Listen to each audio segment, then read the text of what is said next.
but I don't. Now I'm getting there and it's breaking your heart. Bi donostiar, bien pasioa dantza. Senideren batekin dantza pieza sortutakoak. Eta urteak kanpoan ikasten pasa ondoren, elkarren lagun izateaz gain, elkarrekin ere lanean dihardutenak. Biek ikasi zuten The Place eskolan, London Contemporary Dance Unibertsitatean. Horrez gain, Oianak Miarritzeko Maurel Ravel Kontserbatorioan burutu zituen bere ikasketak, eta Nereak Eskoziako Scottish Dance Theatreen. Konpainia honekin mundu osoan zehar ikuskizunak egin ditu, India naiz Txinan. Gainera, Eskoziako beste hainbat konpainiarekin ere aritu da, Curious Sit edota Browland Ballet. 2016 urtetik, Collective Endeavours taldearekin ere dihardu improvisaketak egiten, musikagile eta dantzariez osatutako taldea. 2018an, Euskal Herrian bere anaia Gorka Gurrutxagarekin lan bat sortu eta aurkezteko aukera izan zuen, bisonte bat bihotzeriarentzat. Dantza bilakan jaialdian baitan aurkeztu zuten Gasteizko Artiumen. Now you're getting there and it's breaking my heart.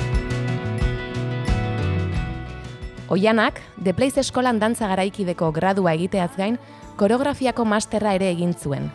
2012an hasi zuen bere dantzari profesional ibilbidea Londresko Richard Alston Dance Companyrekin, eta harrezkero koreografo askorekin dantzatu du. Simona Bertozzi, Blanca Arrieta, Joe Moran, Miriam Pérez, Emanuel Gat. Koreografo gisa, 2015an, Calle Leganitos pieza aurkeztu zuen Londresko Robin Howard Dance Theatre eta Figuereseko Agitart jaialdian. 2017 urtean, Motivation lanarekin, Madrilgo koreografia jaialdian finalista izan zen. Eta 2019an, bere aitarekin batera, Mikel Besga, elkarrizketan, About a Commonplace pieza aurkeztu zuen Tabakaleran. Bilboko antzerki eta dantza garaikidearen jaialdiaren 22. edizioaren baitan, urriaren 18an elkarrekin sortutako Leiozikin Zeru Urdin lana estreinatuko dute. Bilboko Campus Kopulan izango da eguerdiko ordu batean. Gaur, beraien lan eta ibilbideari buruz hitz egiteko aukera izango dugu. Ongi etorriak bigarren kafeko kafe hutxera, Nerea Gurrutxaga eta Oiana Besga.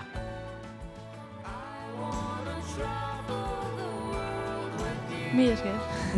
Kaixo. Arratsaldeon bioi eta hurbildu beldurri gabe mikrora, edo mikrora zuen era hurbildu. Bai.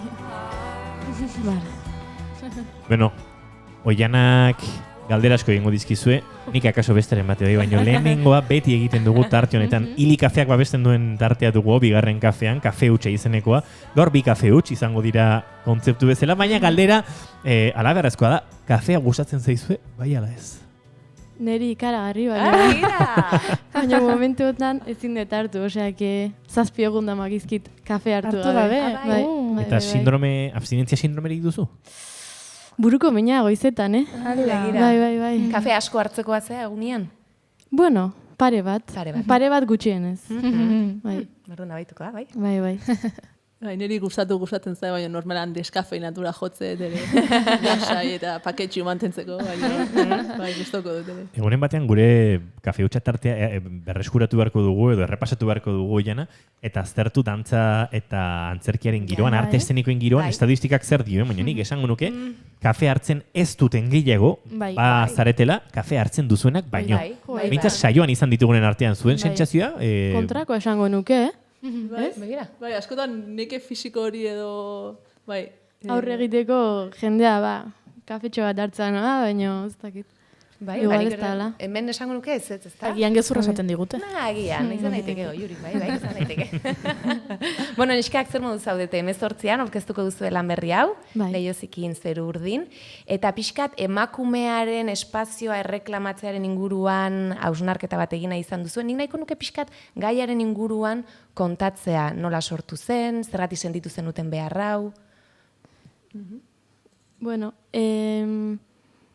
esan dugun bezala edo, Oiana eta ni aspalditik ezagutzen gea, eta gero ibilbide nahiko antzikoak eduki ditugu, eta iritsi zen gero bakoitzak bere bidea hartu zuen, eta gero elkartu egon zen momentuan, non elkartu ginen, eta hasi ginen pixka bat, elkarrizketak izaten, momentu horretan, preokupatzen ziguten gaien inguruan, gai hau, adibidez, edo emakume izatea gaur egun zer den, eta nola eragiten digun gure jarreran, gure egoteko moduan, eta elkarrizketa horiek izatetik, pentsatu genuen estenara nola eraman genezakien hau, eta nola landu mugimenduaren lanketa batetik. Bai, hori da. Orduan, 2018 urtean erabaki genuen estudiora jotea, eta esperimentu gisa biegun hartu genituen Donostiako dantzagunean, ikusteko benetan laguntasun horretaz gain, ea ere koreografo eta dantzari gisa bazegoen hor mamia, eta nik uste eta aurkitu genuen, eta bazegoen. Da, orduan, eskatu genuen Gipuzkoako dantzaguneak ematen duen beste diru laguntza bat, sortutakoak deitzen dena, eta orduan horri esker urtarrilean hasi ginen lanean, eta gero orain Alizak esan duen bezala badeko jaialdian parte hartzeko beste diru laguntza lortu dugu, eta horri bili gara lanean. Horrelako diru laguntzak, horrelako proiektuak beharrezkoak dira horrelako dantzari gazteentzat aurrera egin alizateko eta uste duzue? Bai.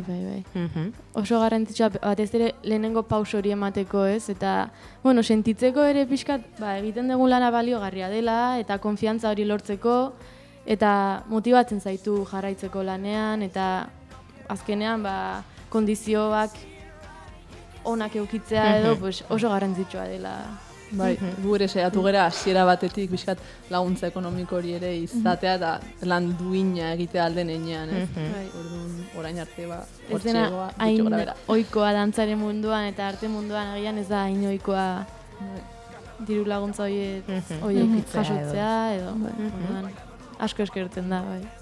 Uste dut espazio fisikoak bere garrantzia baduela lan honetan, eta ikusi ditut irudi batzuk non lurrean ere markatzen dituzuen zelo bidez gauzak, eta ze presentzia du espazio fisikoak, eta gero jakin nahiko nuke ere pieza leku itxi baterako den, kalean ere egiteko asmoa duzuen agian publikoarekin beste erlazio bat izateko, nola dago kontu hori pixkat?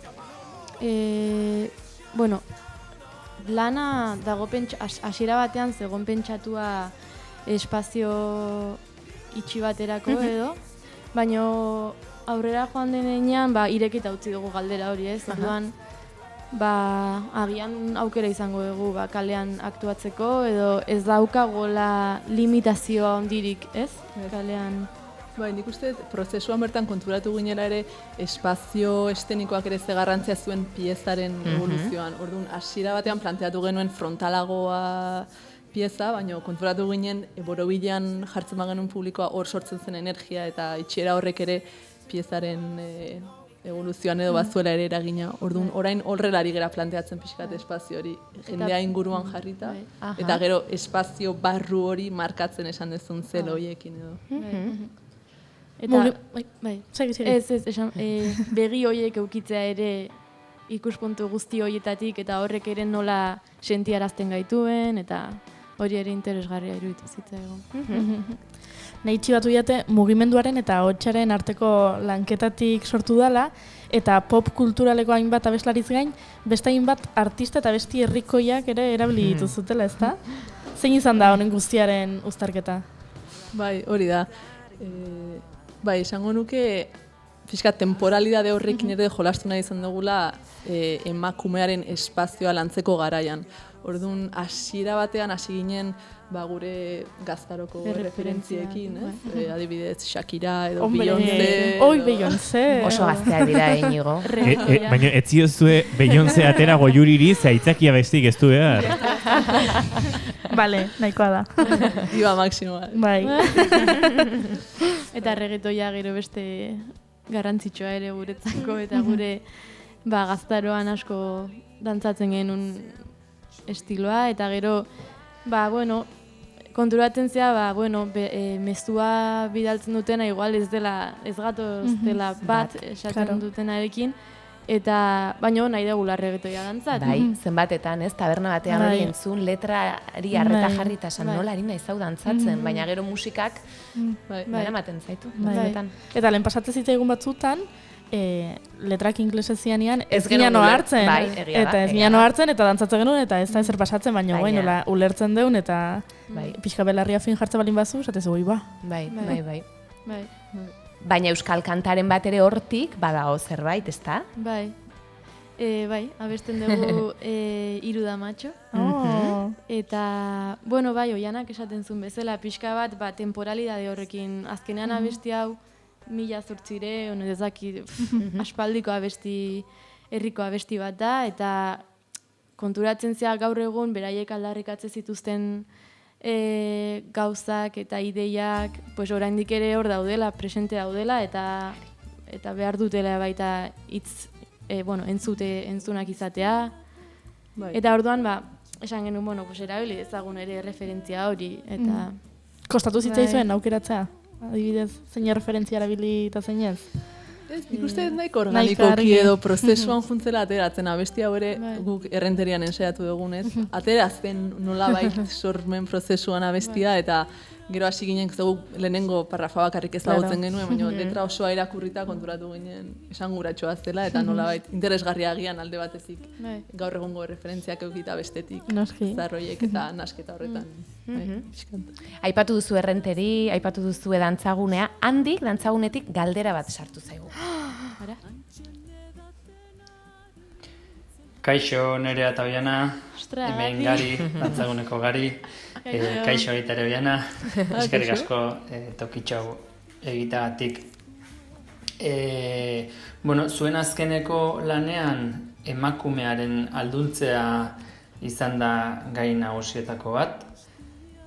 Eta nik galdetu nahi nizuen nola jorratu duzuen hori ahalduntzea behar duen beste arte adierazpeide batekin, alegia dantzarekin. Eta nola ni ere batzutan liatzen naizen galdera hau da, nola ahaldundu dezakegu dantza hain zaurgarria eta hain balioa hain gutxi aitortzen zaion jarduera dantza.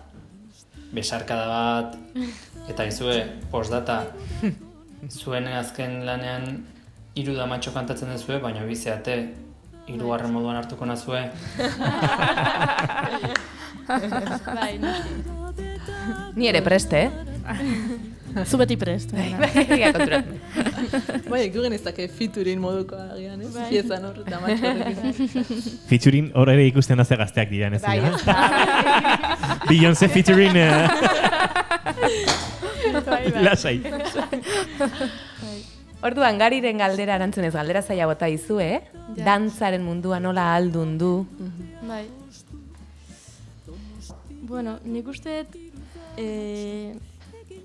zerikusia dula ere daukagun audientziarekin, ez? Eta nola ere kanpotik garrantzi gehiago eman dantzari eta nola lortu jende gehiagoren gana iristea eta jendeak ez hain abstrakto bezala edo hain urrun sentitzea. Orduan, hor usteet gola lana egiteko eta bai, gure aldetik hor haude zalantzak, ze azkenean igual guri abstraktoa iruditzen ez zaiguna besteentzako bada eta orduan zenbateraino nahi dugu adaptatu, zenbateraino nahi dugu sortu zerbait, igual sentitzen duguna erresago iritsiko zaiola edo audientzia ikusle pasibo-aktibo hori, ez?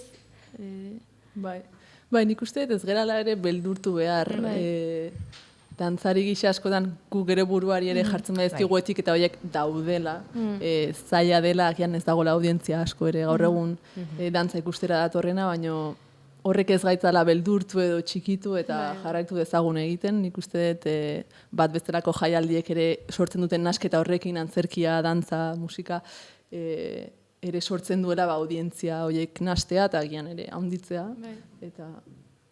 Aipatu du Aliziak baden Gipuzkoar konpainia asko daudela, nik ezagik sentsazioa daukadan dantzaguneari esker agian, baina azken urtetan Gipuzkoan dantza munduan ez bultzada bat ematen ari dela edo konpainia berriak eta sortzen ari direla, ez dakitzuek erola bizi duzuen, nik lehen gogoratzen dut dantza garaikideagian gehiago Bizkaian zegoen zerbait zela eta orain berriz Gipuzkoan oso potente edo... Eta hor ere akaso garantzitsua dela, badugu joera, ez, Euskaldunok alako herri txikia izanik, hasteko Ipar Euskal Herria eta Ego Euskal Herria. Hori ziurrenik sendatzen, ez dakit, hamarkadak beharko dugun gaitza. Eta bestea, ez, han Bizkaialdean, ez, hor Gipuzkoan, ez, eske Nafarrokoek, tira, Araban, eta ze gutxi pentsatzen dugun Euskal Herrian, ez? Eta esango nuke estena bai dela bat, egia da, batzutan hiriburuek erakartzen dutela, garai baten igual Bizkaiak izan duela Bilborekin joera bat modernismorako, gero Donostiak akaso hartu duela, hainbat disiplinetan lekuko hori, baina askoz zeharkagokoa ere behar dugula sortu, ez? Hor badagoela alduntze bat eta badagoela gero mugoiek hausteko behar bat, eta ez bakarrik iparregoalde, baizik eta lurralde historikoen artekoa, ez?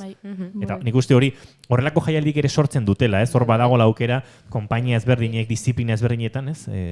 Guztia nahasteko eta euskal arte eszenikoen esena hitz egiteko gaitasuna izateko, ez? Baina hor erronkatxoak ere badaude, ez?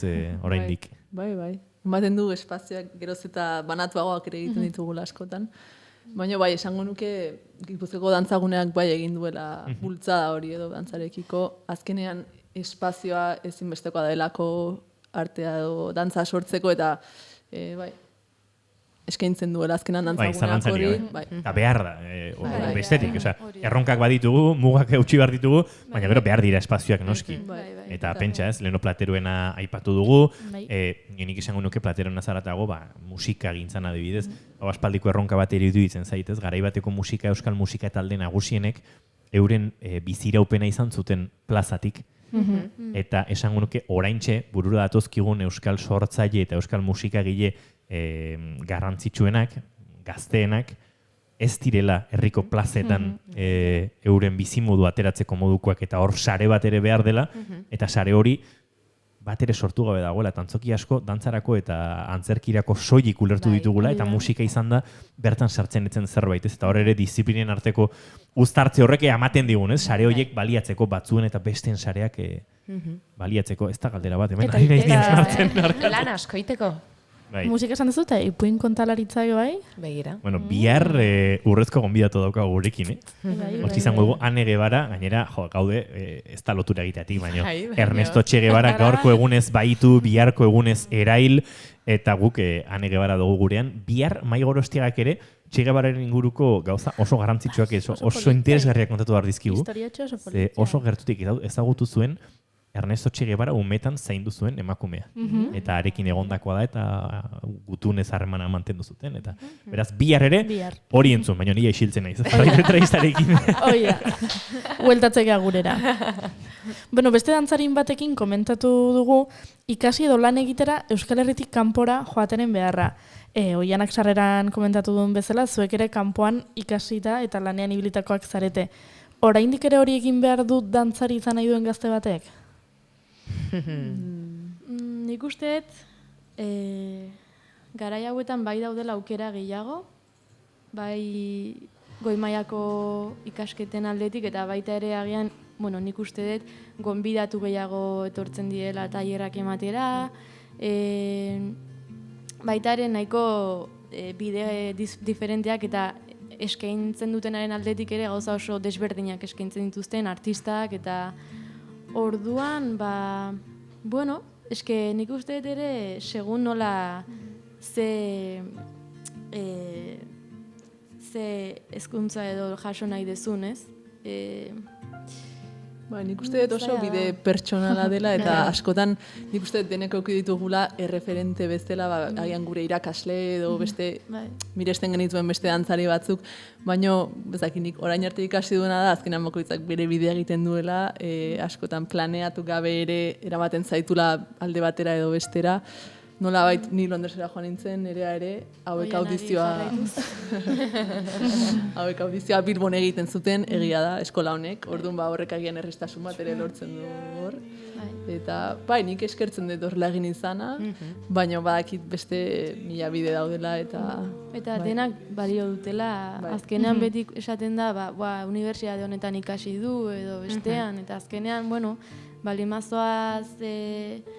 Ez dakit, adibidez Bruselan, egoten dira tailer asko, eta igual nahi dezujun horrea, eta elikatu dantzari honek ematen diten informaziotik edo bestea, eta azkenan hori ere ikasketa bat da, orduan, eta izan daiteke horrekin lan asko izatea, dantza munduan, edo ez, orduan Oianak esaten duna, bide asko daude, eta ezin gara limitatu horrela ikasi behar da, edo...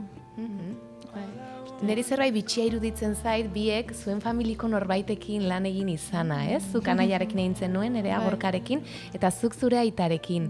Ez dakit nolakoa izan den esperientzia, uste dut anaia ere dantzaria dela, zure aitaren kasuan uste dut ez? Abokatu, abesbatzan ere aritutakoa, baina nola bizi izan zenuten, nola bururatu zitzaizuen, eta ze harreman berezi, eta zer sortu zen hor, ez dakit. Egia esan ez dugu inoiz honetan zitzen. Ez, segira, pentsatu dut, hitz egin eukiko, bueno, pentsa primizian bigarren kafean kontatuko digute. Bai, ez dugu inoiz horrela planteatu edo lotura hori lortu. Nik uste dut Gorka Gurrutxagan ere naia dantzari profesionala delako bera ere, eta bere kasuan aita ez, eta gian desberdintzen zen ituzten kasuak edo. Bai, aitarekin duela 2 urte edo hasi nintzen bizkati ideia honekin buruan, Londresen egoalea konpainian lanean, eta bere irekiera horrekin alde batetik, eta nituen imagin batzuekin buruan ere, nahi nuen probatu pixka eta bero sortuko zen, herentzia edo erlazio familiar hau, estenara eraman da edo hor zer zegoen, eta esperimentu bat izan zen, eta hor dago. Zure aurpegiagatik esperimentu gustokoa edola ematen du, ez? Egia esan guztiz berezia esango nuke. Azkenean delako norbait zure espaziora eramatea guztiz, dantza estudiora, honek daukan erritmora, rutinara, eta erakutsi genuen ere. Hori ere gogoan nuen pixkat ausartu eta jendeari aurkeztea, azkenean dantza modu askotara egin naitekelako eta batzutan modu oso zehatzean ikusten dugula, eta badaudela ere beste moduak eta jendeare animatu daitekela dantzatzera esperientzia ondirik gabe, edo bueno, bai. Eta zure kasuan, Nerea? Bai, nire kasuan, Gorka ere dantzaria da, eta askotan izaten genituen elkarrizketak dantzaren inguruan, askotan partekatzen genuen iritzi berdina, eta esan genuen igual saiatu bargean mugitzen espazio berdinean elkarrekin, eta pixka bat hasiera antzeko izan zen, hartu genituen pare bat egun, estudioan, eta gero lortu genuen dantzan bilakan diru laguntza. Orain ere horrekin gaude, eta bihar dugu erakustaldi moduko bat Bilbon. Orduan, lehenengo atala izan zen 2018an, eta horten egin dugu bigarren atala, edo ideia berdinan oinarrituta. Eta berezia, Oianak esaten duen bezala, eta oso normala ere. Igual batzutan pentsatzen da, familiakoak, baina azkenean, beste pertsona bat bezala, konturatzen zera, komunikazioan, askotan hitz egin gabe ere, ulertzen dezula zertan dagoen bestea, o ze pentsatu lezaken, eta adostasun, desadostasun hori, nahiko argi. Aipatu duzu bihar daukazuela aurkezpen hori, 18an esan dugu Bilbon egongo zeatela, baina Aliziak ere uste eta aurreratu digula, Noderen barruan Labon ere egongo zaretela Donostian, ez dakit noiz izango den hori, badakizue, eguna? Urriaren 23an. 23an ostirala? Tabakaleran izango da? Bai, Tabakaleran. Vale. Eta beste ikuskizun honen emanaldirik baduzue, edo? Oraingoz ez. Oraingoz ez. Baina nahi dugu. Hemendik deia. Eta herri. Bai. Interesgarria dirudi behintzat gaiak eta jorratzeko emakumeare objektu izatetik, ez? Uste dut ere hortik hausnarketa hori hor dagoela. Bai.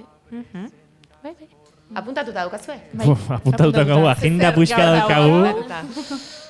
Gauza pila bat dauzkago, ze ondo. Bueno, entzuten duzuen hau Víctor Jara da, El Aparecido kantuarekin, gaur Ernesto Che Guevara giroan oso murgiluta gaurko saioa, eta gironetan agurtu ere egingo dugu saioa minutu gutxitan, 8 minutu arratsaleko 6ak izateko, oraindik badugu gauzatxoren bat kontatzeko, goiurik izan ditez, badut gauza bat kontatu beharra amaitu aurretik, Ez dakit kontatu nahiko digun oraindik edo ez, hor aurpegi arrara ikusi diot. Ni gauza asko dauzkat kontatzeko, baina bueno. ez da. Ze interesantea zen. Bereziki zertaz ari zaren. Ez. A ber, zer nahi zu kontatzen, nik gauza asko dauzkat kontatzeko. Nahi dut kontatzea, adibidez... Jarri altu xio musika. Nobel sarien inguruko zerbait. Vale. Nerea Gurrutxaga eta Oiana Besga, benetan mila esker gaur gurean izateagatik, baduzue guk agenda apuntatu goño zuen ere ez da makala, bakarrik zuen eginkizunekin kultura konsumitzeko aukerari izango duzu tarteka, beraz jarraitu, ostegunero Oianak ekartzen duen arte eszenikoen agenda zoragarri hori, zehor gauza asko daude jarraitzeko eta gozatzeko. Bi esker gonbidapenagatik, Oianari. Eskerrik asko. Zuei etortzeagatik. Izan ondo, aio. Esker berdin.